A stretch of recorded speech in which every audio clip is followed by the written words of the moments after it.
आप देख रहे हैं 4 PM और मैं हूं आपके साथ सिमरन। दोस्तों, कल तक जो महिला मोदी नामा लिख के मोदी जी को विकास पुरुष और मसीहा बता रही थी, आज उसी मधु किश्वर ने एक ऐसा मोर्चा खोल दिया है जिसने दिल्ली के सत्ता गलियारों में हड़कंप मचा दिया है। मधु किश्वर वो नाम जिसने सालों तक जो है मीडिया और बुद्धिजीवियों के सामने नरेंद्र मोदी का ढाल बन के बचाव किया, आज वो खुद उनकी सबसे बड़ी हमलावर बन गई हैं। लेकिन दोस्तों, इस बार हमला सिर्फ जुबानी नहीं है, जिक्र हो रहा है कि एक ऐसी फाइल का, एक ऐसी सीक्रेट जानकारी का जिसके बारे में दावा किया जा रहा है कि उसे देख के कभी पीएम साहब के चेहरे की हवाइयां उड़ गई थी। क्या है उस फाइल में और आखिर क्यों मोदी नामा लिखने वाली एक वफादार समर्थक अचानक इतनी बागी हो गई है?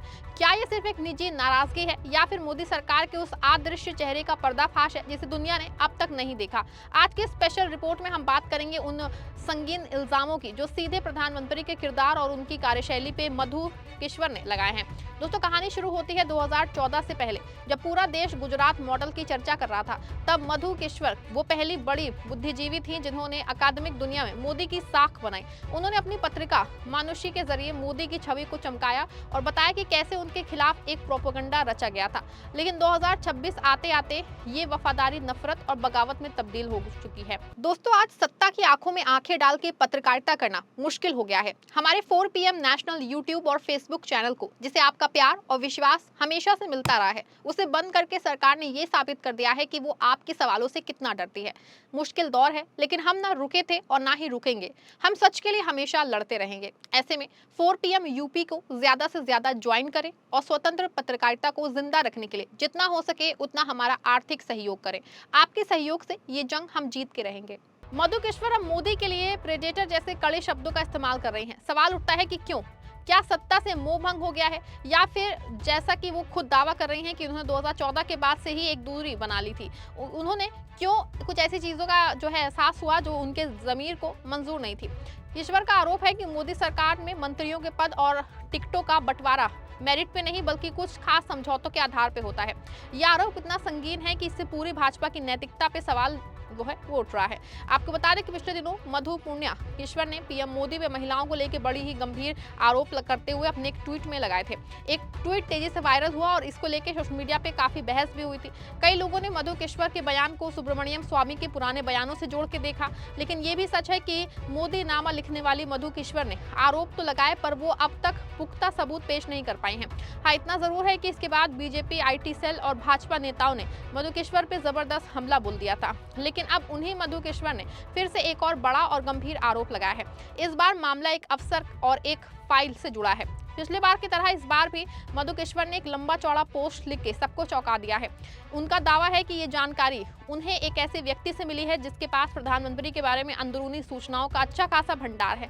मधु किश्वर का कहना है कि इसके मूल तथ्यों की पुष्टि कोई भी व्यक्ति साधारण गूगल सर्च के जरिए कर सकता है। उनके मुताबिक जिस दिन नरेंद्र मोदी ने प्रधानमंत्री पद की जिम्मेदारी संभाली, उसी दिन मनमोहन सिंह के कार्यकाल 2011 में से कैबिनेट सचिव रहे अजीत कुमार सेठ उनसे मिलने पहुंचे। उनके पास एक मोटी फाइल थी और उन्होंने कहा कि डॉक्टर साहब, मनमोहन सिंह से सुझाव दिया है कि आप इस फाइल को ध्यान से देखें। मधु किश्वर आगे लिखती हैं कि मोदी जी ने जैसे ही फाइल के पन्ने पलटने शुरू किए, उनका चेहरा फीका पड़ गया, क्योंकि उस फाइल में उनके खिलाफ जो है हुई कई आपत्तिजनक जानकारियां थी। घबराए हुए मोदी ने सेठ से पूछा, ये आपके पास कैसे पहुंची? सेठ ने शांत स्वर में जवाब दिया कि कैबिनेट सचिव होने के नाते पीएमओ की सभी महत्वपूर्ण फाइलें उनके पास आती हैं। दावा है कि मोदी जी ने चुपचाप फाइल लौटा दी और संकेत समझ गए। इसके बाद अजीत कुमार सेठ को न सिर्फ कार्यकाल विस्तार दिया गया, बल्कि दोस्तों उन्हें मोदी जी का ही कैबिनेट सचिव नियुक्त कर दिया गया। मधु के मुताबिक उनका मतलब ये हुआ है कि मनमोहन सिंह और सोनिया गांधी की पहुंच प्रधानमंत्री कार्यालय की गतिविधियों और निर्णयों तक बनी रही।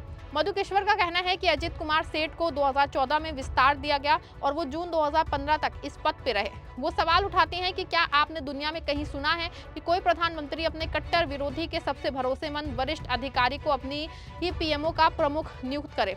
रिटायरमेंट के बाद सेठ को सार्वजनिक उपक्रम चयन बोर्ड का अध्यक्ष बना दिया गया। मधु किश्वर अपने ट्वीट में लिखती हैं कि संभवतः यही वजह है कि तमाम तीखी बयानबाजी के बावजूद 56 इंच की छाती वाले नेता ने सोनिया गांधी, रॉबर्ट वाड्रा और चिदंबरम जैसे लोगों के खिलाफ कोई ठोस कार्रवाई करने की हिम्मत नहीं की है। वो आरोप लगाती हैं कि सिर्फ सोनिया गांधी ही नहीं बल्कि देश विदेश में कई अन्य लोग भी हैं जिनके पास कथित तौर पे काले कारनामों की जानकारी है। सियासी हलकों में सवाल गूंज रहा है कि क्या ये वही फाइल है जिसका जिक्र सालों से दबी जुबान में होता आ रहा है। क्या इसी वजह से भाजपा के अंदर कुछ खास चेहरों को इतनी अहमियत दी जाती है जिनकी काबिलियत पे अक्सर सवाल उठते रहते हैं। मधुकेश्वर का कहना है कि मोदी का पर्सनालिटी डिसऑर्डर उन्हें ब्लैकमेल के प्रति संवेदनशील बनाता है, यानी वो दबाव में फैसले लेने पे मजबूर हो जाते हैं। ये इल्जाम सीधे तौर पे भारत की सुरक्षा और शासन व्यवस्था से जुड़ा है। अगर देश का प्रधानमंत्री किसी गुप्त फाइल की वजह से दबाव में है तो ये इस राष्ट्र के लिए चिंता का विषय है। पीएमओ और बीजेपी को चाहिए कि इस पूरे मामले की जांच कराएं, क्योंकि अगर आरोप सही है तो देश की सुरक्षा खतरे में है। लेकिन अब तक मधुकेश्वर से ना तो कोई पूछताछ हुई है और ना ही कोई कानूनी कार्रवाई। हाँ, बीजेपी का आईटी सेल उनके पीछे जरूर पड़ा है। कांग्रेस पहले से ही पीएम पे कॉम्प्रोमाइज्ड होने का आरोप लगाती रही है और अब उनकी अपनी चहेती रही मधुकेश्वर के नए खुलासों ने हड़कंप मचा दिया है। सवाल बड़ा है, क्यों बीजेपी मधुकेश्वर पे मानहानि का केस नहीं करती? क्यों मुख्यधारा का मीडिया इन सनसनीखेज आरोपों पर डिबेट नहीं करता?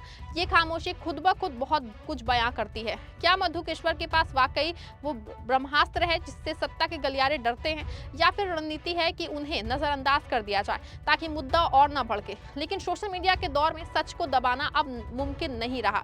मधुकेश्वर के आरोपों में सबसे तीखा वार प्रधानमंत्री की कार्यशैली और चरित्र पे है। एक महिला एक्टिविस्ट होने के नाते उन्होंने राजनीति में महिलाओं के साथ होने वाले व्यवहार पे उंगली उठाई है। उन्होंने दावा किया है कि सत्ता के ऊंचे पदों तक पहुंचने के लिए महिलाओं को गरिमा के खिलाफ रास्तों से गुजरना पड़ता है। ये उस सरकार के लिए बड़ी शर्मिंदगी की बात है जो नारी शक्ति और बेटी बचाओ का जो है नारा बुलंद करती है। अगर उनकी अपनी ही पुरानी समर्थक कह रही है कि सत्ता के गलियारों में महिलाओं का शोषण होता है तो ये सरकार की नैतिक सत्ता पे सबसे बड़ा प्रहार है।